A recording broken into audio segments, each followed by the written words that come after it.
Good morning, student. Today we discuss about the feature of our constitution.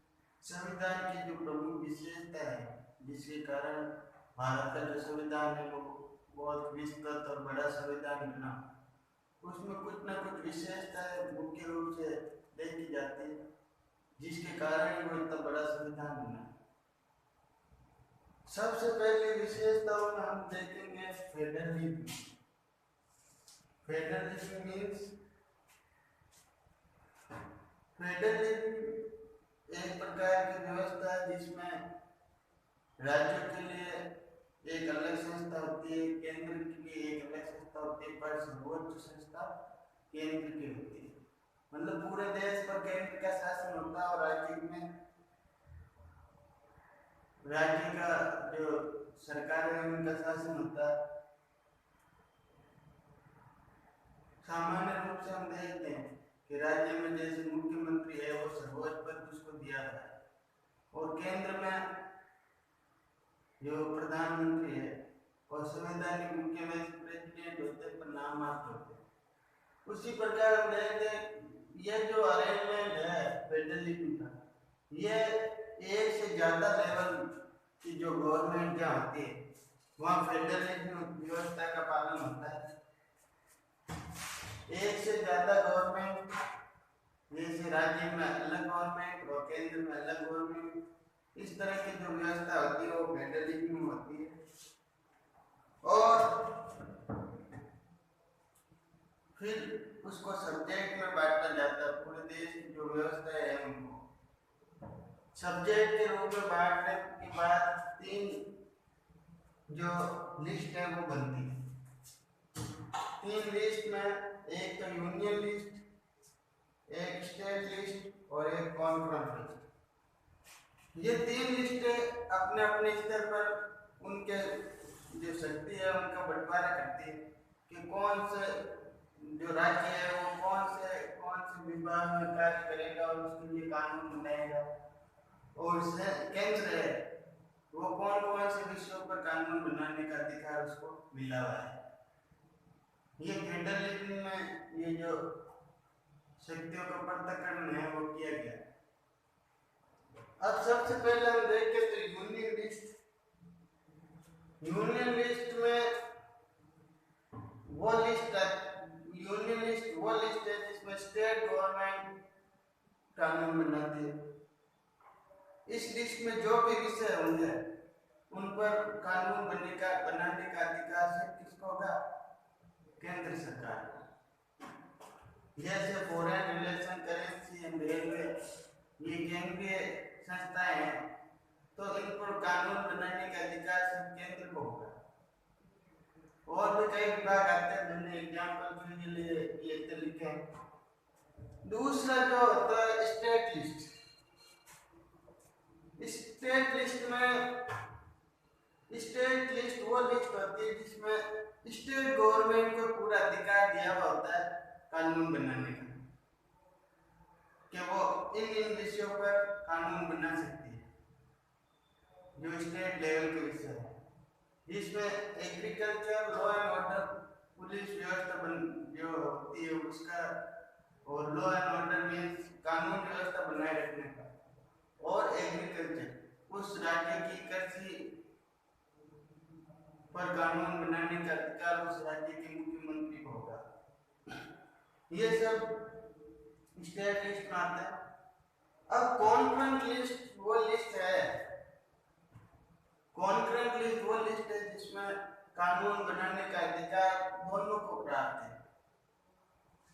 यानी राज्य सरकार भी अपने स्तर पर कानून बना सकती है और केंद्र सरकार भी उस विषय पर कानून बना सकती है।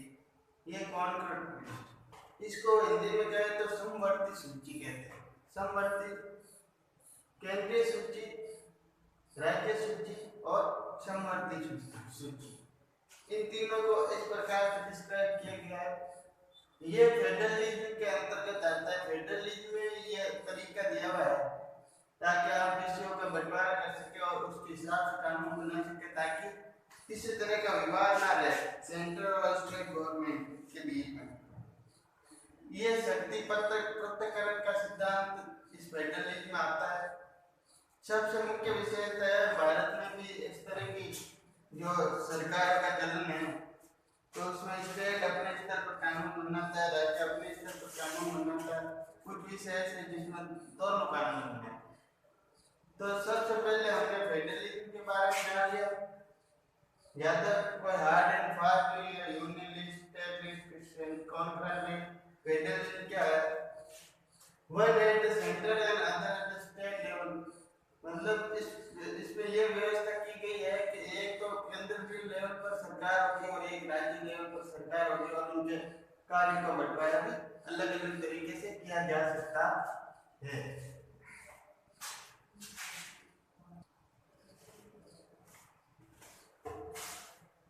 अगला जो टॉपिक हमने लिया है वो है सेकंड जो पॉइंट फीचर्स है, parliamentary form of governance. Parliamentary form of governance में ये व्यवस्था की गई है जो केंद्रीय लेवल पर केंद्र में जो सरकार होती है उसमें एक पार्लियामेंट होती है जिसको कानून बनाने का अधिकार दिया हुआ है, और कानून बनाने का अधिकार देने के अलावा उसमें दो सदन होते हैं, एक लोकसभा और एक राज्यसभा। ये जो दो सदन है, राज्यसभा और लोकसभा, इसमें जो पार्लियामेंट्री फॉर्म ऑफ गवर्नमेंट में हर एक संस्था होगी जिसमें एक पार्लियामेंट होगी, उसमें दो सदन होंगे, और जो मेन जो हेड होगा वो कॉन्स्टिट्यूशन हेड तो राष्ट्रपति है, पर वो सिर्फ नाम मात्र होगा। पूरा कार्य कौन करेगा? जो कार्यपालिका का जो मुखिया होता है वो एक पूरा कार्य संभालता है, जिसमें प्रधानमंत्री जो मुखिया होता है वो। नाम मात्र पावर किसको दिया हुआ है? राष्ट्रपति को। और राष्ट्रपति को पावर देने का अर्थ क्या है? राष्ट्रपति पहले जो पद होते थे राज्य के पद हुआ करते थे। राज्य जो होता है वो सर्वोच्च होता है, उसके अंदर में मंत्रिमंडल होती है, वो डिसाइड करते हैं। उसी की तर्ज पर ये जो राज्य जैसे राष्ट्रपति का पद दिया गया है, सर्वोच्च अधिकार ऐसे नाम मात्र उनको दिए गए हैं, पर अधिकारों का निर्माण कौन करता है? प्रधानमंत्री। तो ये पार्लियामेंट्री फॉर्म ऑफ गवर्नमेंट में ये आएगा कि दो पार्लियामेंट सिस्टम होगा जिसमें दो सदन होंगे, जो कॉन्स्टिट्यूशनल हेड होगा वो प्रधान जो राष्ट्रपति है वो होगा, और बाकी कॉन्स्टिट्यूशन हेड ही होगा, बाकी काम पूरा प्रधानमंत्री के अंडर में होगा। और जो पॉलिटिकल एग्जीक्यूटिव होती है, कार्यपालिका वास्तविक रूप से जो कार्यपालिका होती है, काउंसिल ऑफ मिनिस्टर और कार्यपालिका का जो मुख्य होता है प्राइम मिनिस्टर, वो पूरे कार्य संभालता है। और काउंसिल ऑफ मिनिस्टर का जो मुखिया होता है वो आंसरेबल होता है, उसको जवाब देना पड़ता है सदन में। जो भी कानून के परिप्रेक्ष्य में या जनता अगर कोई जो संसद के सदस्य है या विपक्षी पार्टी के सदस्य को पूछना क्या है, तो पूछने का अधिकार और उत्तर देने का अधिकार प्रधानमंत्री को होता है। राष्ट्रपति को वहां नहीं पूछा जाता है आपने ऐसा क्यों किया। सब जो क्वेश्चन का आंसर देना है वो कौन देगा? प्रधानमंत्री देगा, या जो उस विभाग से रिलेटेड मंत्री है वो देंगे, काउंसिल ऑफ मिनिस्टर और प्रधानमंत्री। तो ये पार्लियामेंट्री फॉर्म ऑफ गवर्नमेंट होती है जिसमें एक पार्लियामेंट्री सिस्टम को दर्शाया गया है। फिर है separation of power. Separation of power मतलब शक्ति पृथक्करण का सिद्धांत। जैसे हमने पहले फेडरलिज्म पढ़ा था कि राज्य सूची, केंद्रीय सूची और संवर्ती सूची जो अलग अलग विषय है उनको बांट दिया गया था, वैसे कार्य को भी बांटा गया है। और कार्य को बांटने के लिए जो अलग अलग सिस्टम है वो जो तीन ऑर्गन होते हैं हमारे गवर्नमेंट के,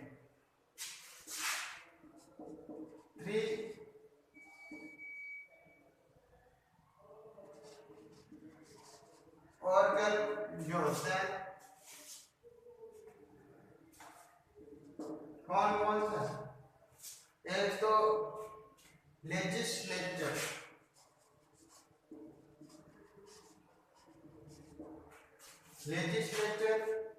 एग्जीक्यूटिव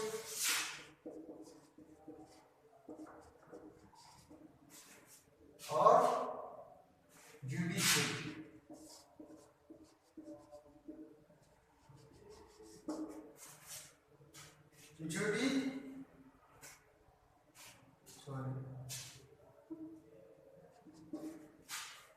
जुडिशियरी, ये 3 ऑर्गन होते हैं और इन 3 ऑर्गन का में शक्ति का जो बंटवारा है वो किया गया है। अब शक्ति का बंटवारा और इनको क्या कहते हैं, किससे इनको समझा जाता है? सबसे पहले लेजिस्लेचर जो जनता के चुने हुए प्रतिनिधि होते हैं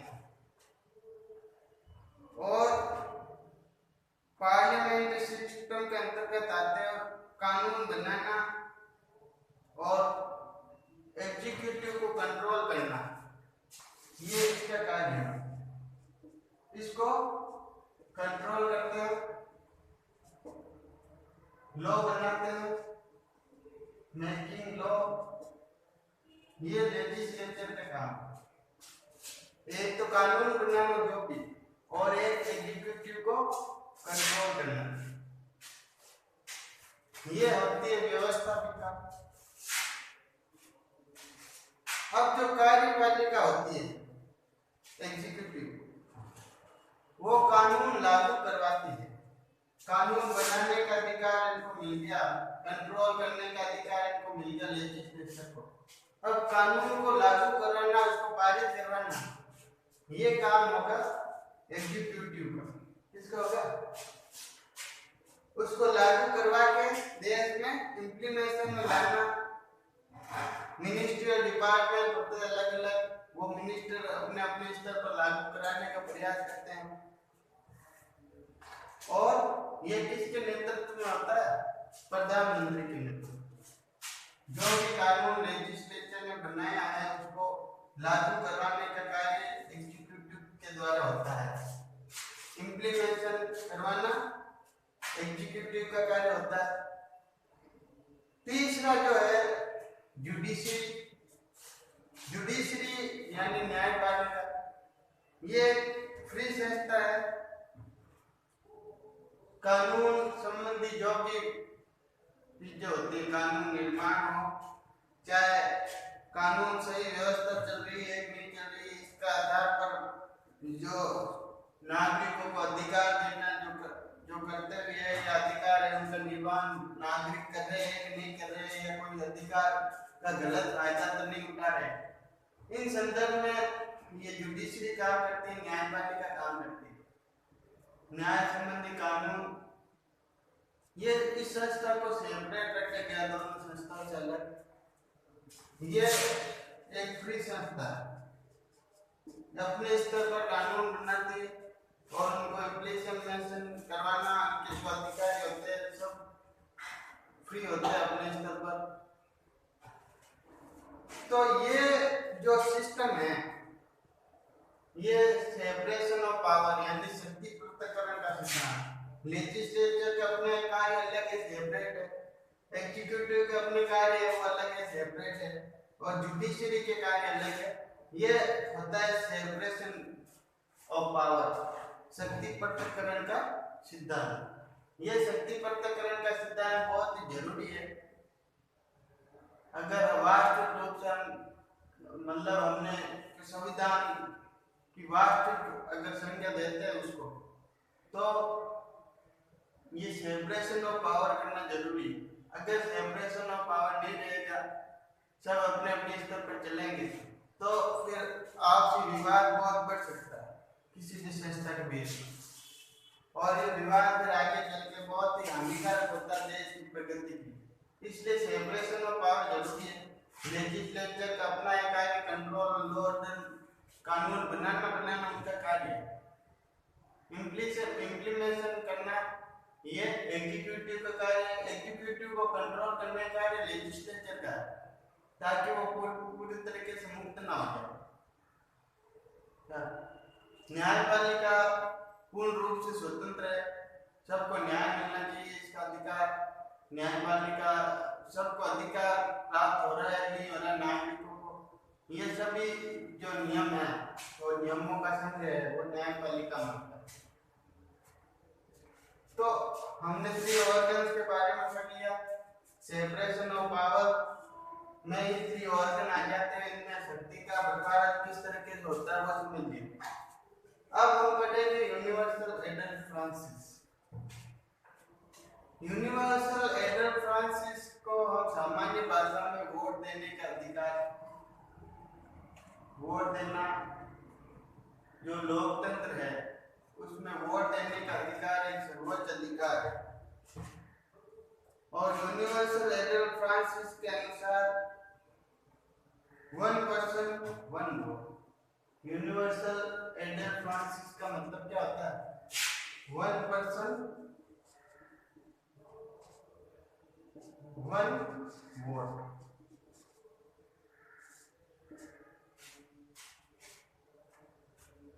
एक व्यक्ति एक वोट, यानी सबको वोट देने का अधिकार है। जो 18 साल से ज्यादा उम्र के जो पीढ़ी है उन सबको वोट देने का अधिकार दिया गया है हमारे संविधान में। ये यूनिवर्सल एडल्ट फ्रांसिस कहलाता है। जो भी 18 साल से ज्यादा उम्र के युवा है उसको बिना किसी भेदभाव जाति धर्म के आधार पर वोट देने का जो अधिकार मिलता है वो यूनिवर्सल एडल्ट फ्रांसिस कहलाता है। अब फंडामेंटल राइट्स एक वास्तविक रूप में एक संवैधानिक संस्था, जब संविधान और संवैधानिक संस्था और देश में अगर किसी नागरिक को कोई अधिकार नहीं दिए हो, अधिकारों का उनका हनन हो रहा हो, तो वो वास्तविक रूप में वो संविधान नहीं कहलाता। इसलिए जो मेन फीचर है कॉन्स्टिट्यूशन का वो है, कॉन्स्टिट्यूशन का संविधान का जो मेन फीचर है वो फंडामेंटल राइट्स जो है वो है नागरिकों को सबको अधिकार दिया गया और इन अधिकारों का हनन न हो इसलिए जो जुडिशरी संस्था है इसका निर्माण किया गया। फिर कोई नागरिक गलत फायदा ना होता है अधिकारों का, इसलिए जुडिशरी दिया गया है संस्था, वो उसी को कंट्रोल करती है। अब हमारे जो भारत देश है वो विविधता में एकता वाला देश है। यहाँ अलग अलग जाति संप्रदाय धर्म के लोग रहते हैं और इन्हीं को ध्यान में रखते हुए सभी नागरिकों को अधिकार दिए गए ताकि कोई भी किसी वर्ग मतलब कोई भी वर्ग हो समाज का वो पीछे न रह जाए। क्या किसी भी संस्था के मतलब किसी भी कार्य में वो पीछे न रह जाए, इस कारण हर नागरिक को अधिकार दिया गया है, चाहे वो संबोधन का अधिकार हो, कहने का अधिकार हो, कोई भी चीज। पर संविधान में जो अधिकार दिए गए तो कुछ रिस्ट्रिक्शन भी है। आपको अधिकार दिए गए इसका मतलब ये नहीं कि आप स्वच्छंद हो जाओ, पूरे फ्री हो जाओ। फ्री होने से अराजकता का माहौल बन जाता है। कोई भी नागरिक अगर फ्री हो जाता है उसको पूरे अधिकार दिए कि जो चाहे तुम करो, तो वो क्या करेगा? वो अपनी मन मर्जी से चलने का काम करेगा, गलत कार्य करेगा। इसलिए अधिकार दिए गए पर कुछ पाबंदियां दी ताकि वो व्यवस्थित चल सके, स्वच्छंदता ना आए। इसलिए जुडिशरी को ये कर्तव्य दिया गया कि कोई भी नागरिक का अधिकारों का हनन ना हो पर उसका दुरुपयोग भी ना हो। इसलिए फंडामेंटल राइट्स दिए गए हैं, 6 अधिकार दिए गए हमारे संविधान में। 6 अधिकारों में right to equality,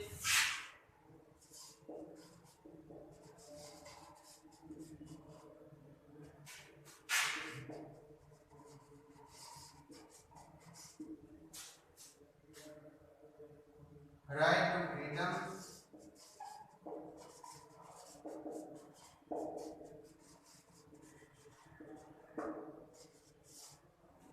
right against exploitation,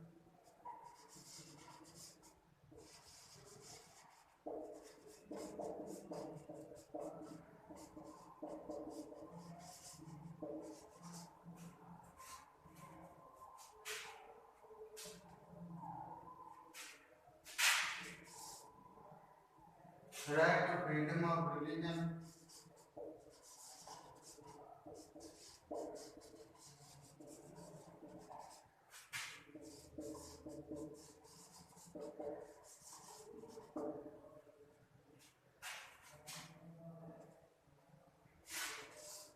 five है educational right,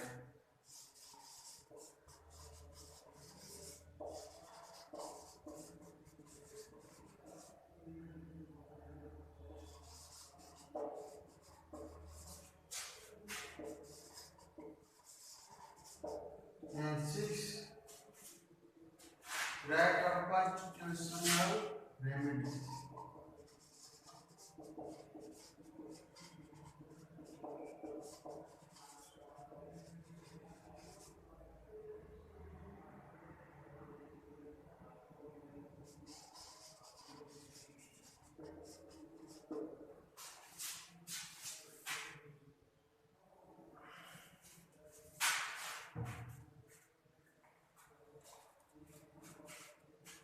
ये छह अधिकार दिए गए हैं।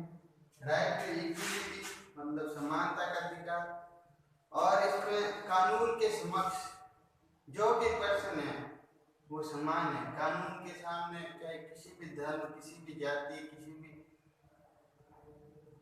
वर्ग से जुड़ा हुआ व्यक्ति कानून के समक्ष भी समान है। और किसी को यह अधिकार नहीं है कि कोई भी किसी की जाति के आधार पर, धर्म के आधार पर भेदभाव करे।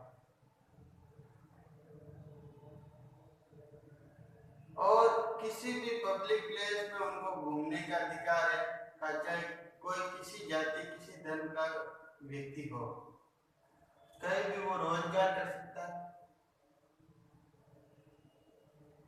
भारत के किसी भी देश में, भारत के किसी भी राज्य में वो जाके काम कर सकता है, उसको कोई रोक नहीं सकता काम करने से, चाहे वो किसी धर्म, जाति, समुदाय में जुड़ा हुआ हो।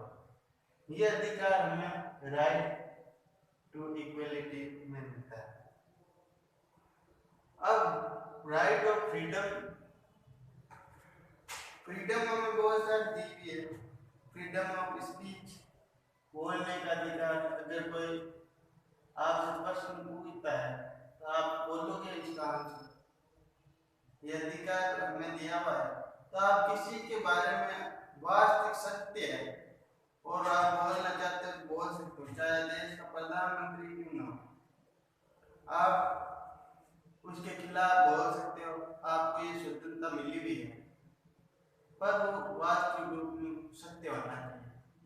ऐसा नहीं झूठी अफवाह फैलाना, झूठी अफवाह फैलाना ये अलग चीज है, और वास्तविक तथ्य है आपके पास उपलब्ध है तो आप बोल सकते हो।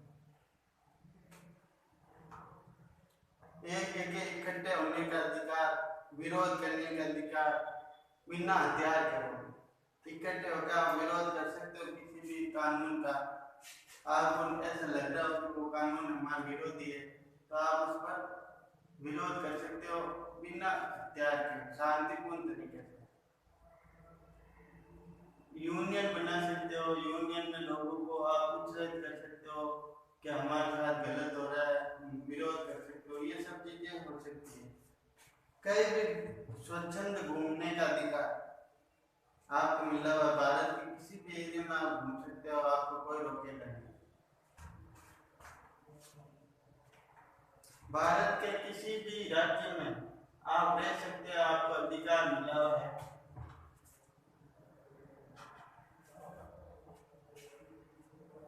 फिर आता है right against exploitation. Right against exploitation मतलब जो लेबर होते हैं, लेबर कास्ट लोग, शोषण के विरुद्ध अधिकार, उनका शोषण करने का अधिकार किसी व्यक्ति को नहीं मिला है। आप शोषण के खिलाफ यदि कोई छोटे उम्र के बच्चे जो बाल मजबूर है उनका शोषण कर रहा है तो आप मतलब न्यायपालिका का दरवाजा खटखटा सकते हैं, आपको अधिकार मिला है। चाइल्ड लेबर जो 14 साल से कम उम्र के बच्चे होते हैं उनको शोषण करने का अधिकार किसी भी व्यक्ति को नहीं मिला।